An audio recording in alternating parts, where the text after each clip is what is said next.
Hey everyone, welcome to PunkCast. My name is William Maxwell. I'm a student of Web3 and the owner of Punk1650. Cryptopunks are 10,000 uniquely generated characters stored permanently on the Ethereum blockchain. No punk is the same.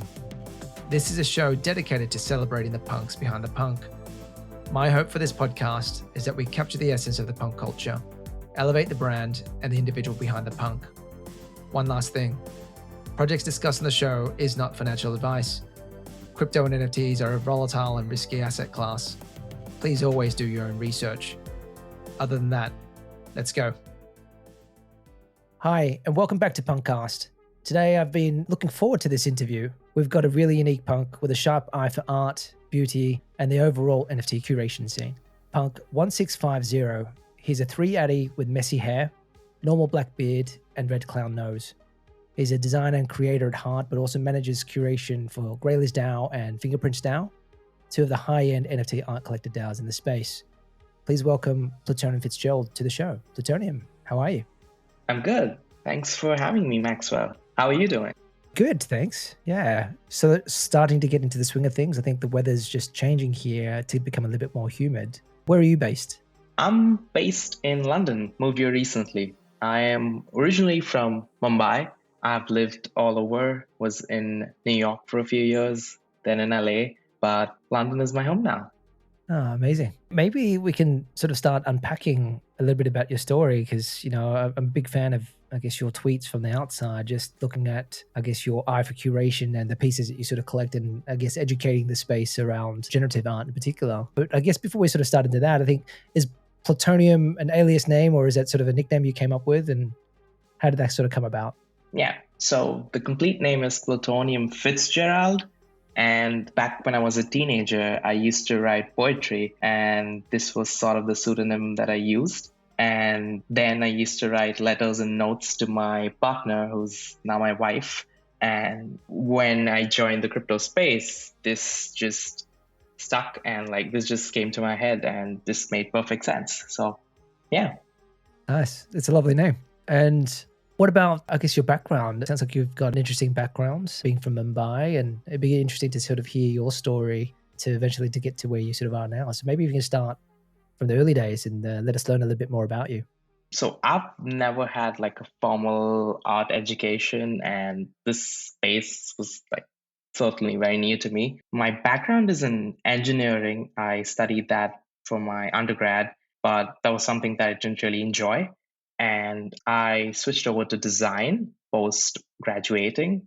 That was just something that I discovered during studying engineering, surprisingly. And yeah, I've been a designer for most of my career.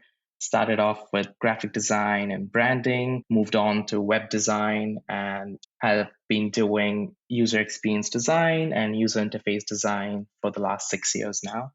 Yeah, emerging technologies are something that excite me. And I've done design for augmented reality products, virtual reality products. And since the last 2 years, I've done design for various crypto products and I've done identity and design for a bunch of different DAOs in the space.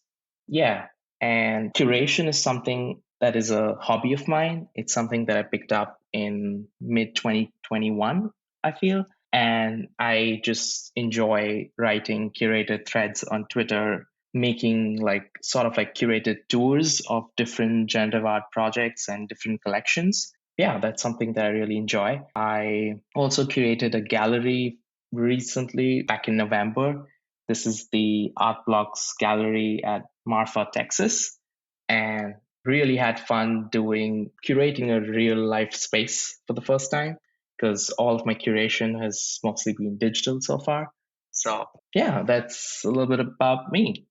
Nice. Well, let's pick a little bit about apart. So let's just go way back then. You said you started off doing an engineering degree.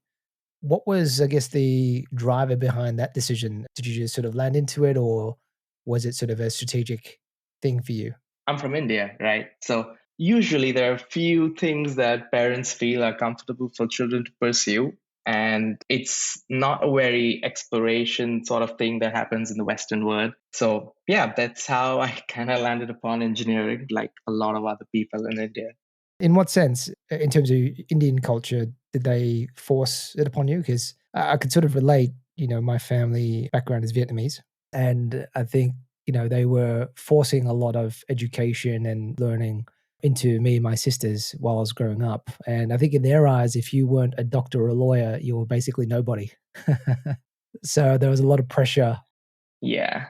Yeah, that pressure is quite common in different Asian cultures, I feel.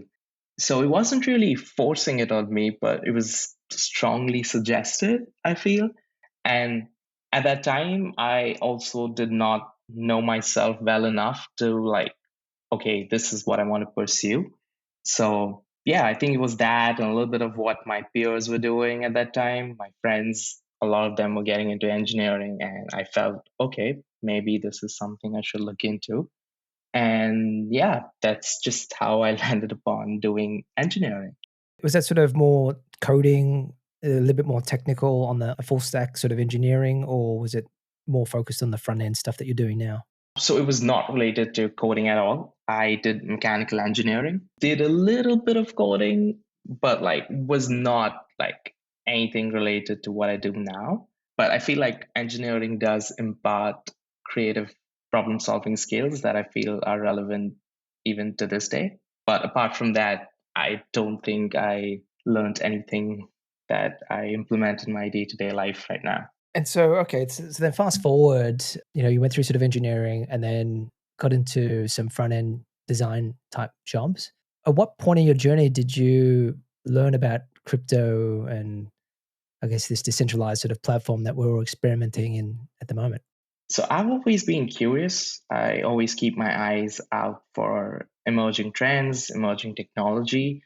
And I kind of had been following crypto since I think 2013, but I never bought crypto myself. Buying crypto in India at that time was a little bit of a sketchy thing to do. You had to like physically meet someone and then you had to buy Bitcoin off them and do like some sort of cash transaction. So I was curious, but I stayed off it. There were no real exchanges that you could quickly just access and buy crypto from.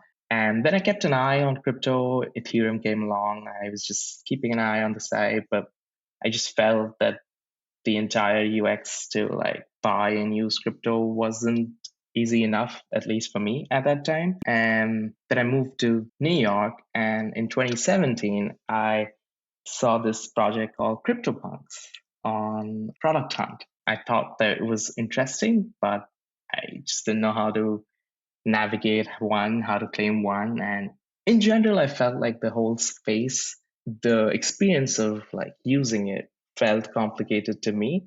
At least to me, it felt like, okay, maybe if you're a developer or you're into the space, then it's probably more accessible to them. So yeah, I just was watching on the sidelines. I saw CryptoKitties, used to read articles about them, but it wasn't until 2020 that I actually entered the space. Just out of curiosity, what was Product Hunt? That sounds familiar. I don't think I've actually used that.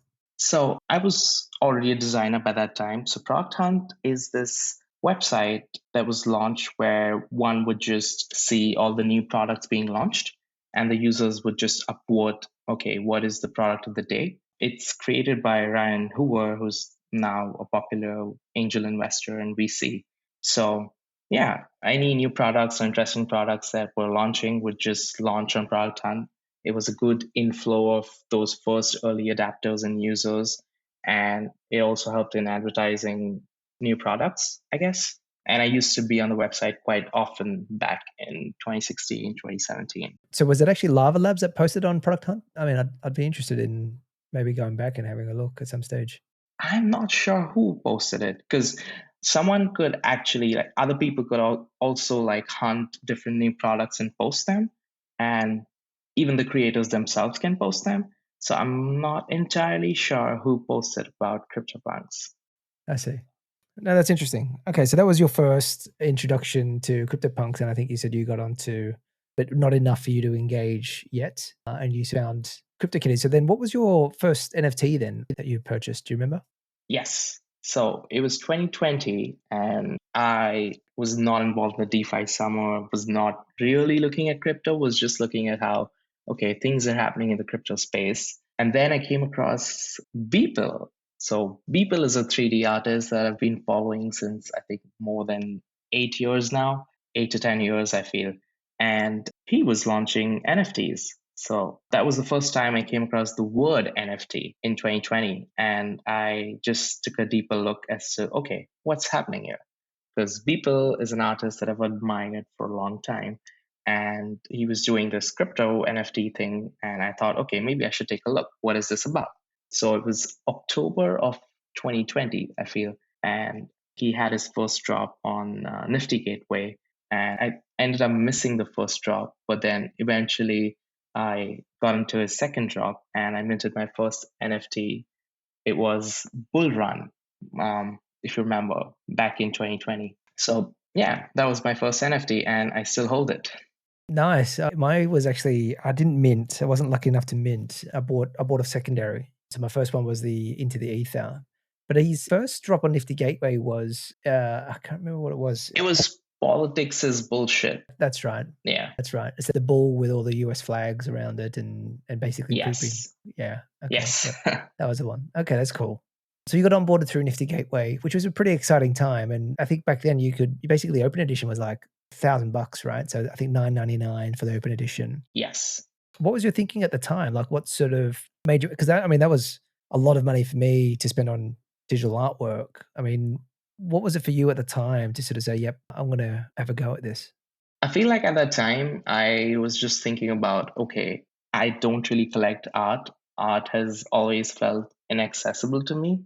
But here is an artist that I've been following since years now, and they are releasing a collectible work that I can just buy. And it's also doing something interesting with the blockchain. And I was just curious and I wanted to do this. So it was a lot of money at that time, but I just felt very motivated and convicted that I should get one. So yeah, that's how I ended up getting one. I also like the fact that you got like a physical screen, digital screen with it, one of those infinite moment screens. So Yeah, pretty cool. And I think at the time you could log into a website and basically post a photo of you and your infinite objects if you wanted to on his personal, I think it's a Beeple yes, website. I don't know if you actually did that as well, but that was pretty cool too. It's a nice personal touch, right? yep, So that was, if I remember correctly, that would have been late 2020 when that dropped. yes. I think it was the last week of November, or I think it was 1st December when that project launched, sometime around that. Yeah. Yeah, And that was a super crazy period for Nifty Gateway because, their drops were coming out maybe once a week. And it was hard to get in first in first serve, because as soon as you bought, that would be doubling on secondary basically instantly, right. from all the stuff that they were curating. So I think from that point on, what was your next step into the NFT world? Like, what did you start buying, collecting, and then I guess then ultimately, what sort of led you to Punks? I think it was December when I joined the Lava Labs Discord. So when I first came across NFTs, I mean, not first time, but like the second time, that was the first time in a way. In October and November, I started looking into what other projects are out there. And I think it was sometime in November that I came across Cryptopunks. There was an article about it in some publication or media outlet. I don't remember which one. And I started taking a look again, and it just struck me, oh, I've seen these somewhere. And then I thought about, oh, I've seen them a long time ago, back in 2017 when they were being launched, and was blown away. Oh, this part has come along far, and like these are being traded for real money, like good amount of money. And that was only, I think, 4 ETH back then. That was around what the flow was, 3 to 4 ETH, I think. I didn't have that kind of money to invest in JPEGs at that time. So I was just keeping an eye. And I think I remember someone mentioning the Lava Labs Discord on Twitter. And I joined the Discord in December sometime. And I was just there. I was just looking around for a few weeks. just reading all the different conversations the collectors and other people were having. And yeah, I just kept an eye out. And in December, so Nifty Gateway for me, was mainly just using a credit card and buying those NFTs. But it was a difficult thing for me to actually get ETH into my MetaMask. So a lot of centralized exchanges in India. And it's a little tricky because sometimes banks are not very receptive to crypto transactions. So it took me a while to figure out how to set up a MetaMask, transfer that ETH. And I was doing this during Christmas holidays, I think, figuring all that out, researching should I go about doing it.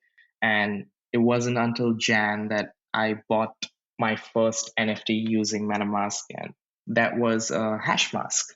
That was the rage back in early 2021. Wow. So, okay.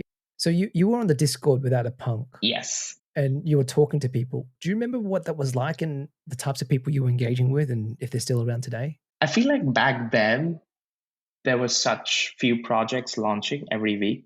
So every project that launched was in a way discussed in the Discord at that time. So people would just discuss, okay, what are the pros? What is interesting about this project? And I would mostly just lurk. I didn't feel confident enough to like give opinions and just be talking to everyone in that space. And it just felt like, okay, this is the place where I can learn so much. And that's what it was for the next few months. I was just learning about different projects coming out. People were giving their opinions. I was doing my own research about them. And yeah, that's how I came across art blocks. And I think it was December when I came across art blocks just from the Lava Labs Discord. And I tried to mint art blocks in Jan, but there were heavy gas wars back then. So it was difficult to mint an art blocks project. But I was lucky enough to mint Ringers by Dmitry Cherniak. That was my first project on art blocks after like a failed few mints. Yeah, I think when you're sort of starting to describe it like that, I do feel like the Punks Discord was home of alpha for or being able to catch early trends before it became accepted mainstream. And when I first got into the Punks Discord at that time as well, similar to you, I think I was more lurking just to sort of see who was commenting the most. And most of the topics were over my head. I mean, they were talking about generative art, they were talking about ringers. And admittedly, when I opened up ringers, I go, what is this? This is weird. And, I didn't pay much attention to it. And the only time I paid attention to it when it sort of started rocketing to about 50 or 60 ETH or so, which is too late. But they started talking about, autoglyphs and all these other bits and pieces. And I just couldn't make sense of it, right, up until very later on the piece. But it sounded like you were intrigued by the conversations very early on enough to go and mint. And to mint ringers, I mean, that would have been pretty special at that point in time. And so at that point, you still didn't have a punk. Is that correct?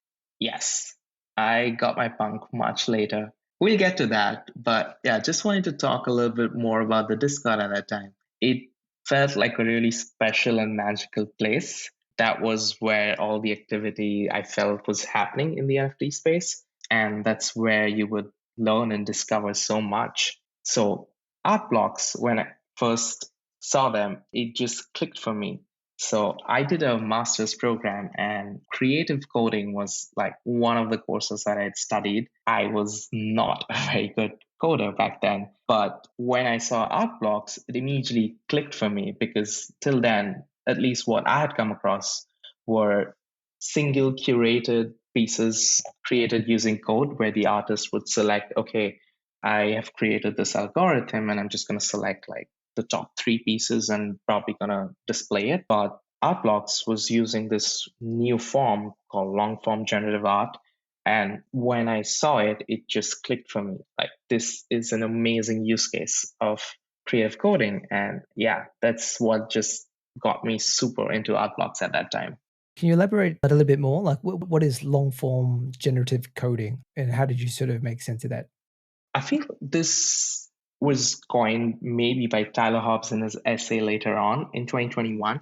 But the idea that you can create an algorithm that will generate like a full collection of, it could range anything between 100 to 1,000 to 10,000, 10,000 being crummy squiggles. The idea that all those outputs are created by an algorithm and you get to see and then eventually purchase those outputs was something that fascinated me. Also, the idea that the art is created, the final output is created in when you like purchase the NFT and mint the NFT. It is created at that time using the hash was just blew me away. In a way, the artist does not know the final output. They have created an algorithm and they have an idea about what those palettes are. They've put those certain features in the algorithm, but they have no clue about what the exact final output would look like. And then using the blockchain to then create those output, it just blew me away. No, it does, and I think that took me a long time to really appreciate, right? Because I think, I've heard people refer to it as the co-creation process at the point of minting between the artist and the collector, which is a very special, unique thing that you don't get anywhere else. And the other side, I think what you're describing is that the artist, in some ways, relinquishes their ability to curate the collection. And it feels like a lot of artists are, in some ways, perfectionists, and they'd probably want to curate the most beautiful pieces in their eyes. But in this instance, they have to let go of that and just trust the process, and whatever comes out, comes out, which could be a pretty scary thing for artists too, but also at the same time, quite pure and beautiful in the sense of the meaning, right? So that's exciting. So you were lucky enough to mint ringers. Did you mint fidenzas as well? Oh, yes, I minted one Fidenza all those months later. This was June, I feel. Minted one Fidenza. Back at that time, I didn't have enough liquidity, so I think I flipped it immediately for like, I don't remember, 1/8 or something. But then I came across another one that I just loved and purchased on the secondary, and I still hold that Fidenza. I've got your vault open now. Is that 889? Yes, yes, Yeah, it's a beautiful one. that's one of my most prized NFTs, I would say, and I got very lucky. It's a grail, micro uniform and Lux. Yeah. Really, really beautiful. I'm a big fan of the Lux palette. It might be the most common, but I'm a big fan of it. It just sings Fidenza every single time. I just see those colors as well. But it's a really beautiful pattern. So from an art blocks perspective, were you mostly hanging out between the punks and the art blocks Discord? Like, where was your hangout spot for this type of community? Like, where were the purists and aficionados like yourself hanging out? Yeah, I think these two Discords were where I spent most of my time back then. With art blocks, it was also a lot of learning as to how art communities behave, how artists behave, and like learning from them. I feel like the Ringers channel within the art blocks server, that is where I spent a lot of time as well, learning from other collectors, learning from Dimitri himself. And yeah, that is where people would like create sets of ringers, and the whole idea of how you can curate these long form projects, pick what's interesting to you and find similarities between certain mints. And yeah, that and the Punks Discord was where I spent most of my time. Let's go back to ringers and fidenzas a little bit. Like ringers, I think it's taken me a while for it to grow on me. I mean, I don't own any, but I think when I look at one in isolation, like it's nice, but is it worth 30, 40 ETH or whatever it's worth today? I mean, I just couldn't justify it for one. But if you have them side by side with maybe 2 or 3 other ringers, then they look really, really different, right? Aesthetically. And I sort of like that look and feel of it. And I sort of feel like they talk about the range with ringers is relatively consistent throughout the collection, whereas the fidenzas, the emotional range is quite large, right? It goes from really dark and gloomy to really bright and happy in some instances. But I think for most collections, and I think that's why fidenzas are so interesting, is because of that emotional range. But the other collections, they're pretty flat in terms of their tone throughout the collection. I'm not sure if that's sort of consistent with what you're seeing as well. But that's sort of things that I'm sort of starting to pick up from an amateur in sort of the gen art space, speaking here. I feel like Fidenzas are a project that everybody can just get. Like they have that appeal to like everyone visually, whereas Ringers needs a like little deeper look. Ringers are a project that you really have to see a lot of different outputs to truly appreciate what the project is about. And personally, I feel Ringers is one of the strongest algorithms on art blocks. If you just, I would recommend just seeing a grid of like maybe 100 or 200 ringers. There's some that Dimitri sells online. Those are called Rinky prints. Those were like the test mints. And just looking at them will blow you away how a project can have that kind of diversity. I feel like both have their own special place, but ringers definitely you have to experience in sets or like in a more longer form to truly enjoy or appreciate it. And I guess with like ringers, then, do you actually consider rarity in the mix of ringers? I mean, I know of the Golden Goose ringer owned by 3AC Capital, but outside of that, I mean, how do you look at rarity across these collections? Like, do you have a view on that, or is it just purely on look and feel and aesthetic and emotional sort of gravitas? It certainly has evolved over time. When I started with my NFT journey, I felt like rarity was something I would place a lot of value towards. But over time, I feel like aesthetics have become my preference when I look at certain collections or pieces. It's just what I personally vibe with more. Yes, sometimes I will still consider, okay, what if there's a particular rare trade that appeals to me, but I feel like it's just changed over time. I do not place rarity a lot into my consideration anymore. It's just a very small consideration, like a bonus or a good to have, maybe. Cool. Did you manage to get into, I think it's the Eternal Pump from Dimitri. Did you manage to get into that at all? Oh, yes. I guess that was a fun day. So Dimitri hadn't announced when exactly would he be dropping the project. It was like an estimate given, like, okay, I'm probably gonna launch this in the next day or something. And I, along with some other people at that time, I spent 12 to 14 hours straight on my computer, refreshing constantly in the hopes of knowing, okay, this is life and I'm going to mint this. So my hands literally hurt that day. My eyes were like gone by the end of it all. But I was very lucky enough to mint an Eternal Pump. Nice. Can you remind what the supply was? It was a very short supply, right? And the mechanics behind it. Because I think I had Hyperspec on the show a few episodes ago, and he was talking about Eternal Pumps. And just out of curiosity, maybe if you can explain again, just quickly, briefly, what the Eternal Pump is and what the mechanics were behind it. So this was Dimitri's second project on Art Blocks, the first being Ringers. Ringers were launched in January of 2021, and the Eternal Pump was launched in February. So by the time the pump was being launched, Ringers had already achieved a lot of appreciation in the market at that time. And I think the floor had also risen to like 7 or even I would say 10. I don't remember the exact number. So there was a lot of like hype behind, okay, this is Dimitri's second project. People were all crawling all over it. They wanted to mint this project. And so Ringers is a static project. Eternal Pump is an animated dynamic project. And there are only 50 of them. So again, the number was also like very tiny compared to Ringers, which is 1,000. So yeah, people just wanted to mint this project. Everybody at that time in the space was okay. They were keeping an eye on this project. And yeah, it was launched in, I think I would like to say, third week of February in 2021. Everybody just wanted one. And I think it was an expensive mint at that time. I think the price was 2 ETH, which was not the norm for all the other Art Blocks projects. But I guess it was a smaller collection and his other collection had already taken off. So it felt right to also avoid like botting and stuff. Yeah. Cool. Well, then, man, so we've spoken a fair bit about art blocks. What about your CryptoPunk? Like, what was your journey into CryptoPunks? Like, when did that sort of happen? So you were hanging out in the CryptoPunks Discord just for alpha?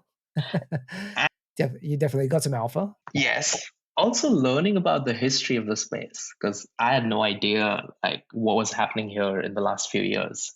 So I learned a lot about what was happening before, who were the major collectors, who were the different punk holders.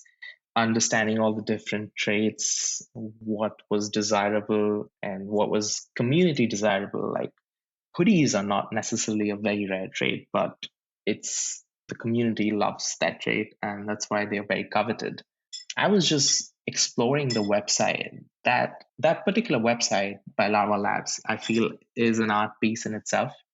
I just love that website and was just scrolling through all the different traits, understanding what it meant to hold a collectible, what makes a collectible unique, different, and just spending a lot of time looking at all the different punks, seeing what resonates with me. And while all these sales were happening, I think I could have got a punk back then, which would be relatively quite cheap. But I was just looking for something that I feel would be me and would be my identity. So I was just hanging in there, looking at all the different traits, and I spent a few weeks doing that. And I came across this punk, which is my current punk, Punk1650. It was not on sale, and I did not know who the owner was. So I think I spent a good 1 or 2 weeks just hunting down who the owner was and if I can contact them in any way. It was Feb, I think, when I was able to contact them. And they said that they bought punks early on. I think they bought punks in 2019. They had like a collection of 18 to 20 punks. And they were like, okay, I'm not selling. So I spent the next 6 months trying to get this specific punk. So the 1650? Yes. So how did you find the guy? So I'm just having a look at his wallet now. You're right. He's only got, I think, 3 punks left, but he looks like he's sold a lot of punks here. Yes. And just looking a little bit further, it was actually a Hemba claim punk. But this has got a bit of a sort of interesting piece. So how did you find him and then get him to agree to sell it to you? Did you just put a bid on and he just accepted, or? No. So I think I found him in Feb. I first did a search of his address all over on Twitter, on Etherscan, if that would lead to any ENS or something. And then I tried all his punks, like numbers of his punks, and I searched him all over. And punk 7478 was something that I came across in the Discord, mentioned a few times. And I don't know what the Discord name was at that time, but that's how I figured that they might be the owner. So I contacted them and then I found out, okay, they were the owner. They were also not very active in the space. So I had to probably wait a few weeks at sometimes to like get in touch with them. And they flat out refused that they were not selling any punks at that time. And specifically, even if they were to sell some punk, they would not sell that one. Like they really liked and I guess wanted to hold 1650. So over the next few months, I just like kept chatting with them, got to know them as a person, and just had some sort of friendship with them, online friendship with them. And by in this entire time, I would come up to them with like different trades, different ways I can just get that punk, but they would flat out refuse every time. It wasn't until July of that year that they finally agreed. And so at one point, I feel in like June, they quoted an amount and I did not have that much ETH on me. So I patiently waited. It was then in July that I was finally able to gather some liquidity.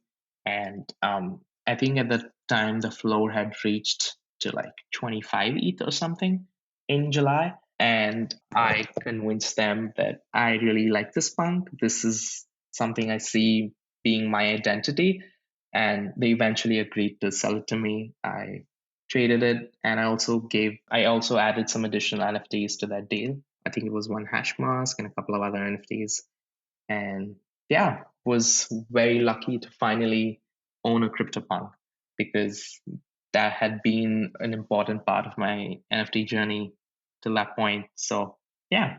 That's a really amazing and beautiful story, right? I mean, it took you sort of 6 months and just grinding. This is you in a punk Discord, not having a punk. I think it probably signals to this guy that, you know, you were serious about owning a punk and that you really had your eye on this particular one, right? And at that point in time as well, like July, I'm just looking at the data here, 31 ETH. which was 73,000 US dollars at the time. That's not cheap. But I think you caught it just before that massive bull run Yeah. came in, after sort of Visa and everything else sort of started popping off, right? Which is kind of crazy. But man, you really picked a really clean punk. I really love the aesthetic of him. He's a really great punk. Thank you. And I was lucky enough to get it like literally days before the Visa pump happened. Oh man, what a story! And if money wasn't an issue for you, what punks would you be looking at as your dream punk? So I recently shared this on Twitter. I feel like I've written a thread on curation with Cryptopunks, and I feel I'm very proud of that thread. I feel like there's so many ways you could combine punks and like make little squads of them. One thing, if money was no issue, I would definitely make a series of similar looking punks. That would be my identity squad. 1650 is in there, 7301 is in there, and there's another hoodie punk that's in there. That's something I would do. And I would definitely love to own a zombie punk someday. I feel like zombies are my favorite types of punks, and personally love them even more than the aliens and the apes. So yeah, would love to own a zombie punk someday. Zombies are pretty cool. And to rock it as your profile picture, I think, and at that point in time, what was the key driver for you wanting to buy a punk back then? Like, what did it mean to you to own a punk? I view Lava Labs as pioneers in this space, and I felt like punks were the first truly relevant project in this space that molded and shaped this entire industry. And I felt like these are really important pieces of, I personally view them as art. A lot of people view them as PFPs, but I personally view them as digital identity and art. So I just felt like I had to get one, and I wanted one ever since back when I joined the Discord. And I waited and waited till I found the right one for me, and I just had to get it. Nice. Well, good work. It was a really good bet. And then so it was a really interesting journey. So you went through art blocks first, and then you grinded for 6 months to get your punk. Then what was left for you to do in the NFT space? I mean, you've sort of picked up a lot of the grails. Maybe you could share a little bit about your journey into Grailers DAO and Fingerprints DAO. Like, when did that all start? So fingerprints is also something I think I came across the first time in the Lava Labs Discord. They were forming back then. This was in May of 2021. And I saw posts by Louise, who is the founder of Fingerprints. And I thought that, okay, this is an interesting DAO. I like their thesis. They wanted to collect a lot of the important projects in the space and projects that would be very relevant. And they already had built up an autoglyph collection at that point. I've been a member since the very beginning, and it has also shaped a lot of my collection thesis as well. So for anybody listening in, they should definitely check out the Fingerprints curatorial thesis. It basically defines which are the different parameters the DAO looks at for collection, and they basically try to collect all the artifacts, all the NFTs that wouldn't really exist without the blockchain. So projects that focus on the blockchain as an art medium. So yeah, it's been great so far. An amazing group of people, and came across Grailers DAO when it was forming. This was right before Incomplete Control by Tyler Hobbs dropped. And at that point, I'd also been a part of some other DAOs, but I was starting to get the feeling that, okay, there are too many DAOs, and maybe I shouldn't be a part in all of them and probably not be able to contribute properly. So yeah, I did not join Grailers when it was forming. I kept an eye on them. They're collecting some of the Grail Tyler Hobbs pieces and collecting a lot of incomplete control pieces. But everybody in the Art Blocks Discord would often talk about how great the community in the Grailers Discord is. And I finally caved in a lot later and joined in September of last year. And it's just been a really fun community. The community is super strong. I feel it is one of the strongest generative art communities in the space. And yeah, it's been a fun journey. And I guess what's your role with curation with these DAOs? Are you actively looking for the next Tyler Hobbs or Dmitry Cherniak, and coming back to the group, or are you looking for undervalued deals and then coming back and putting that on the table for potential purchase? Like, what's your sort of role as a curator and within these DAOs? So while both of them are termed as curation, they operate very differently. When it comes to fingerprints, it is curating to acquire. So it's more of like an acquisition community, looking at different projects that come out and acquiring those interesting projects. And when it comes to Grailers, the curation committee or the board is more like curating different artists to launch on the Grailers platform. So Grailers also has its own platform. And for Grailers, the goal is to support emerging artists, giving them this platform and access to this amazing group of collectors as well. Whereas with Fingerprints, the idea is to collect projects that fit into this very specific niche of projects using the blockchain as an art medium. I'll have to take a little bit more of a deeper dive into those DAOs. I think attention and time is quite rare, right? So, but I think these two are probably worth it. Cool. And then what about in this bear market at the moment? Are you eyeing off any collections to pick up at a bargain or anything like that? Are you actively collecting or are you just holding at the moment? Yeah, I'm not actively collecting anymore. I still collect pieces here and there, but it's mostly just seeing what's happening in the space, connecting with different people in the space, and also currently I'm learning how to create general art, exploring different ideas of what I can create and build in the space. Yeah, that's pretty much it. Nice. Well, hopefully, we'll love to sort of see you drop something on Art Blocks one day. And if you were to look back at your NFT career to date, are there sort of any specific wins and losses worth mentioning? I definitely consider minting that Eternal Pump a win. Yeah, because just how difficult it was to get it. And yeah, that was a major win. Apart from that, I feel like some of the wins are not really like flips or NFT wins, but just being lucky enough to be in two major communities at that time, like the early Lava Labs community, that I consider as a win itself, like just being there and learning from people. And the same goes for the Art Blocks community. There's so much that I grasped and learned about the art space and generative art space, just being in the Discord at that time. So yeah, I would consider those as my wins. Nice. Well said. And if you were to look across the punk community, do you have a favorite punk personality that comes to mind? I think it would be Snowfro. Eric has just been a beautiful human being who has created this amazing thing called art blocks that I'm very grateful for. And all my personal interactions with him have been amazing. I was lucky enough to meet him in Marfa last year. And yeah, he's my favorite personality. Nice. I think, yeah, Snowfro is at the top of the list for many punks. And if you were to describe punk culture in a few words, how would you describe that? Think I would describe them as misfits. Probably this has been used a lot. That famous Steve Jobs quote about the crazy ones, the misfits. But I truly believe that a lot of punks in this space are change makers. They are creators, they are builders, and they are always working on interesting things. And yeah, I feel it is a perfect fit. I think that sums it up quite nicely too. Misfits is a new word that probably hasn't been used yet, so but I like it. What about your views on, I guess, the following key topics? And we can go in as deep as you'd like. V1 punks. What are your views on them? I personally believe that the punks that the artists themselves have decreed that these are the official punks, those are the official punks for me.